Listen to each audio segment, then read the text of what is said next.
MA history സബ്ജക്റ്റിൻ്റെ third സെമ്മിൻ്റെ പാർട്ടായ പെർസ്പെക്റ്റീവ് ഓഫ് ഹ്യൂമൻ റൈറ്റ്സ് എന്ന ടെക്സ്റ്റിലെ വേരിയസ് ടൈപ്പ് ഓഫ് ലിബർട്ടി, വിവിധതരം സ്വാതന്ത്ര്യങ്ങളുണ്ട്. First one, political liberty. എന്താണ് പൊളിറ്റിക്കൽ ലിബർട്ടി? രാഷ്ട്രീയ സ്വാതന്ത്ര്യം.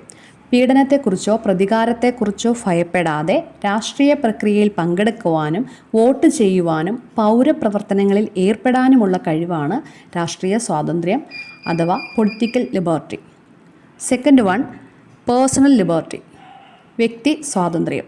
സാമൂഹികമോ സർക്കാർ പരമോ ആയ നിർബന്ധങ്ങളില്ലാതെ ഒരാളുടെ ജീവിതം, വിശ്വാസങ്ങൾ, മൂല്യങ്ങൾ എന്നിവയെക്കുറിച്ചുള്ള തിരഞ്ഞെടുപ്പുകൾ നടത്താനുള്ള സ്വാതന്ത്ര്യം.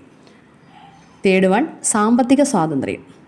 അനാവശ്യമായ ഇടപെടലുകളോ നിയന്ത്രണങ്ങളോ ഇല്ലാതെ സാമ്പത്തിക പ്രവർത്തനങ്ങളിൽ ഏർപ്പെടാനും സ്വത്ത് സ്വന്തമാക്കുവാനും സാമ്പത്തിക ലക്ഷ്യങ്ങൾ പിന്തുടരാനുള്ള കഴിവാണ് സാമ്പത്തിക സ്വാതന്ത്ര്യം അഥവാ എക്കണോമിക്കൽ ലിബർട്ടി.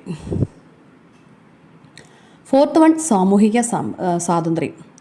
വിവേചനമോ നിയന്ത്രണമോ ഇല്ലാതെ മറ്റുള്ളവരുമായി ഇടപഴകുവാനും ബന്ധങ്ങൾ സ്ഥാപിക്കുവാനും സാമൂഹിക സാംസ്കാരിക ബന്ധങ്ങളിൽ ഏർപ്പെടാനുമുള്ള സ്വാതന്ത്ര്യമാണ് സോഷ്യൽ ലിബർട്ടി അഥവാ സാമൂഹിക സ്വാതന്ത്ര്യം.